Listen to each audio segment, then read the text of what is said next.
পুরুষের ভাগ্যে কি আর এমন মেয়ে জোটে? সব মেয়েরই কপালে কি প্রেমের গোলাপ ফোটে?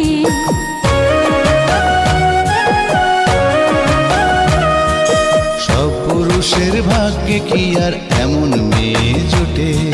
সব মেয়েরই কপালে কি প্রেমের গোলাপ ফোটে?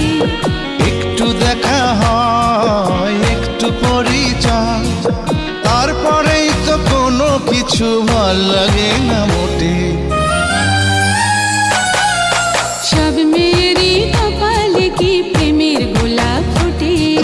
সব পুরুষের ভাগ্যে কি আর এমন মেয়ে